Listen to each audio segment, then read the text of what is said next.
नमस्कार विद्यार्थी मित्रांनो. तर महाराष्ट्र सेट परीक्षा जी की आपली 26 जुलैला होणार आहे, त्यासाठी तुम्ही जर पेपर 2 कॉमर्समधून तयारी करत असाल तर आजचा व्हिडिओ तुमच्यासाठी अत्यंत महत्त्वाचा आहे. आज आपण युनिट वाईज PYQs डिस्कस करणार आहोत. म्हणजे या सिरीजला आपण सुरुवात केलेली आहे आणि आजच्या व्हिडिओमध्ये आपण 8वा जो युनिट आहे मार्केटिंग मॅनेजमेंट, या युनिटवरती विचारले गेलेले 2025च्या परीक्षेमधले प्रश्न स्पष्टीकरणासह बघणार आहोत. त्यामुळे सर्वांनी हा व्हिडिओ शेवटपर्यंत बघायचा आहे. त्याआधी एक महत्त्वाची गोष्ट तुम्हाला सांगू इच्छितो, जसं की सर्वांना माहिती आहे आपली एक्झामिनेशन जे आहे ते 26 जुलैला होणार आहे, राईट. सो त्याकरिता पेपर 2 कॉमर्समधून तयारी करणाऱ्या विद्यार्थ्यांसाठी आपण 40 डेज लाईव्ह बॅच सुरू करत आहोत, ज्यामध्ये तुमचा पेपर 2 कॉमर्सचा संपूर्ण सिलेबस हा लाईव्ह सेशन्समध्ये कव्हर केला जाईल.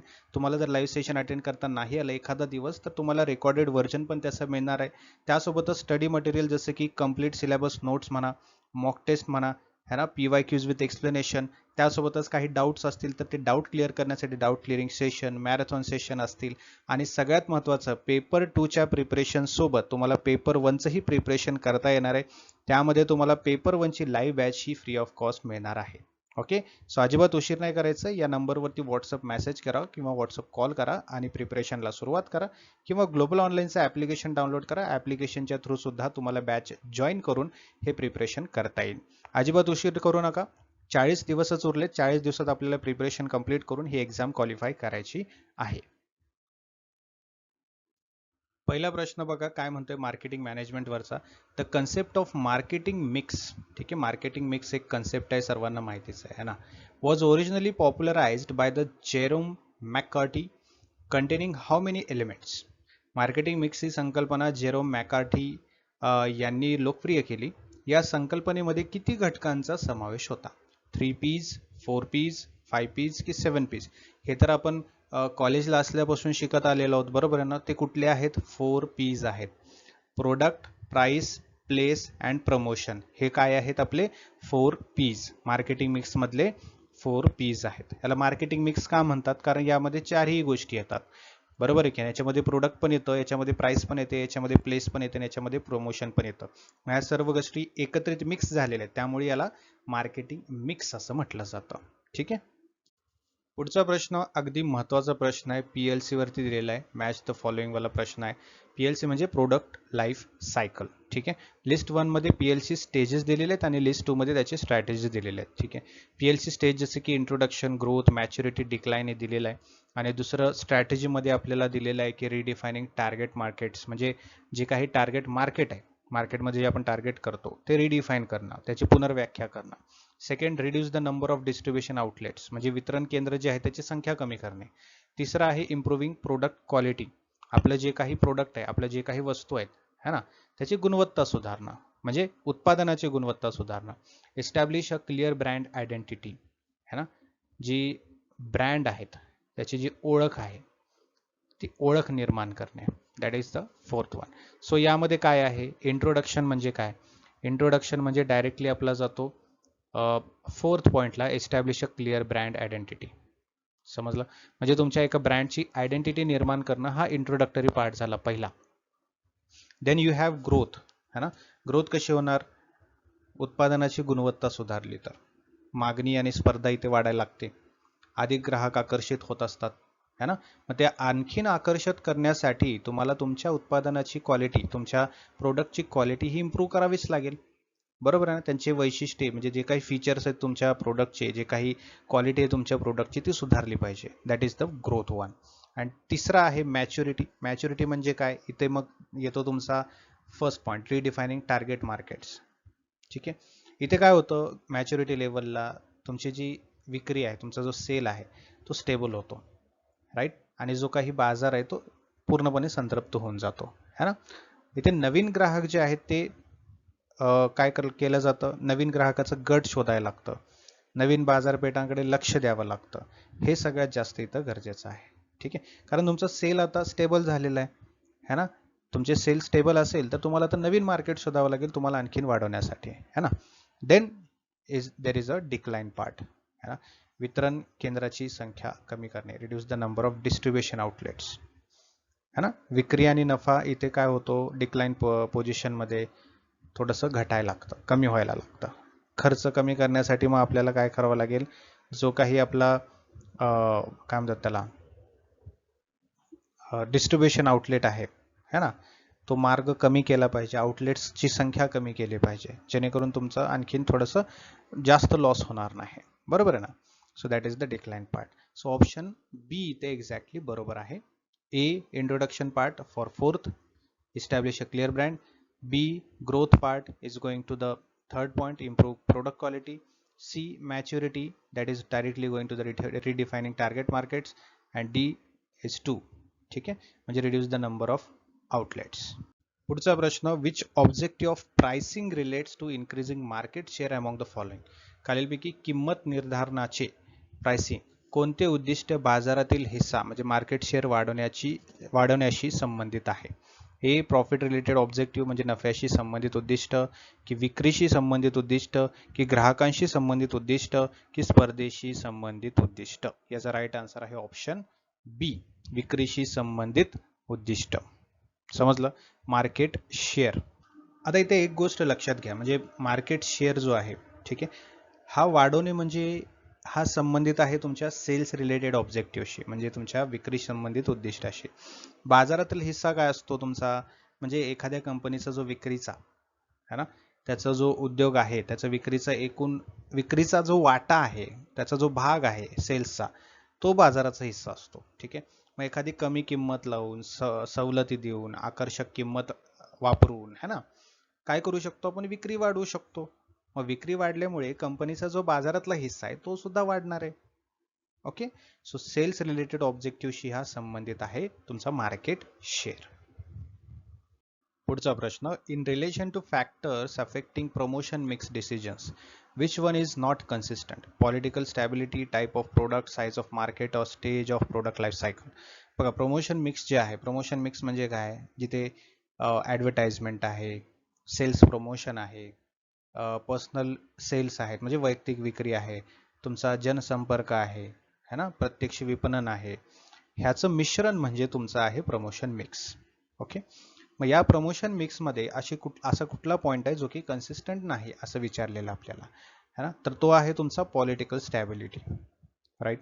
आता पॉलिटिकल स्टॅबिलिटी हा कोणता पार्ट झाला आपल्या बिझनेस एन्व्हायरमेंटमध्ये, तो मॅक्रो एन्व्हायरमेंट आहे, मायक्रो नाही आहे, मॅक्रो एन्व्हायरमेंट आहे. तो घटक असा आहे की आपल्या बिझनेसवरती, आपल्या एन्व्हायरमेंटवरती फरक पाडतो. ठीक आहे, बट तो प्रमोशन मिक्स याच्यामध्ये येत नाही है ना. प्रमोशन मिक्सचा जो डिसिजन घेतला जातो त्याच्यामध्ये हे डायरेक्टली पॉलिटिकल स्टॅबिलिटी हा पार्ट येत नाही. ठीक आहे, आता प्रमोशन मिक्समध्ये काही महत्त्वाचे घटक असतात, जसे की टाईप ऑफ प्रोडक्ट झालं, साईज ऑफ मार्केट झालं, stage of product life cycle झालं है ना, हे सर्व गोष्ट महत्त्वाचे आहेत. पुढील प्रश्न, which one of the following is not valid type of label. Brand label, grade label, descriptive label और एंटरटेनिंग लेबल. ठीक आहे, ब्रँड लेबल आहे, ग्रेड लेबल आहे, वर्णनात्मक लेबल आहे, की मनोरंजक लेबल आहे, दॅट इज एंटरटेनिंग लेबल. बघा, आता ब्रँड लेबल म्हटलं तर ब्रँड लेबलमध्ये जसं की एखादा आपला प्रोडक्ट आहे, त्या प्रोडक्टवरती एक चिन्ह असतं, साईन असतो है की नाही, जसं की अमूलचं साईन असतं वेगळं, टाटाचं टी असतो है ना, कोलगेटचं एक वेगळं साईन असतं, right, that is brand label. बरोबर आहे. ग्रेड लेबल म्हटलं तर A grade, B grade, A G mark, grade असं ग्रेडिंग दिलेलं असतं. डिस्क्रिप्टिव्ह लेबल जे आहे है ना, त्यामध्ये उत्पादनाची माहिती दिली जातं, घटक कुठला आहे, त्याची वापरण्याची पद्धत काय आहे, उत्पादनाची तारीख काय आहे, एक्सपायरी, किंमत, या सर्व गोष्टी म्हणजे तुमचा डिस्क्रिप्टिव्ह लेबल झाला. एंटरटेनिंग लेबल असं कुठल्याही प्रकारचं गोष्ट प्रोडक्टवरती नसते. ठीक आहे, आपलं जे विपणन शास्त्र आहे त्याच्यामध्ये हे नसतं, त्यामुळे हा जो डी आहे it is not a valid type of label. पुढचा प्रश्न बघा, जेव्हा एखादी कंपनी नवीन आणि नाविन्यपूर्ण म्हणजे इनोव्हेटिव्ह उत्पादनासाठी सुरुवातीला खूप जास्त किंमत निश्चित करते, तेव्हा त्या किंमत निर्धारण धोरणाला काय म्हणतात है ना. बाजार प्रवेश किंमत निर्धारण म्हणतात म्हणजे पेनिट्रेशन प्राइसिंग, स्किमिंग किंमत निर्धारण म्हणतात का त्याला म्हणजे स्किमिंग प्राइसिंग, खर्च अधिक किंमत निर्धारण म्हणजे कॉस्ट प्लस प्राइसिंग म्हणतात का, की ऑप्शन डी स्पर्धात्मक किंमत निर्धारण म्हणजे competitive pricing. So that is skimming pricing. पुढचा प्रश्न, व्यक्तिमत्व म्हणजे पर्सनॅलिटी, देन व्हॅल्यूज है ना, देन लाईफस्टाईल म्हणजे जीवनशैली, यासारख्या चलांवर आधारित बाजार विभाजनाला काय म्हणतात? म्हणजे या गोष्टींच्या आधारावरती डिव्हिजन केलेलं असेल मार्केटचं तर त्याला काय म्हटलं जातं? डेमोग्राफिक सेगमेंटेशन म्हणतात का, म्हणजे लोकसंख्याशास्त्रीय विभाजन म्हणतात का, की जॉग्राफिकल म्हणजे भौगोलिक, की सायकोग्राफिक म्हणजे मानसशास्त्रीय, की बिहेवियरल म्हणजे वर्तन आधारित? तर ते आहे तुमचं ऑप्शन सी, सायकोग्राफिक. ठीक आहे, म्हणजे एखादं मार्केट आहे ज्यामध्ये मार्केटचं विभाजन या गोष्टींच्या आधारावर केलं जात असेल, personality, lifestyle, values, right, interest, attitude, हे सर्व सायकोग्राफिक सेगमेंटेशन झालं. ओके.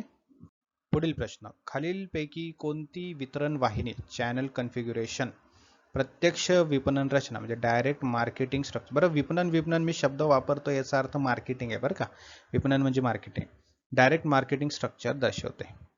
मॅन्युफॅक्चर कस्टमर, की manufacture then retailer then customer, की manufacture wholesaler retailer and then consumer, की manufacture agent wholesaler retailer and then consumer, है ना?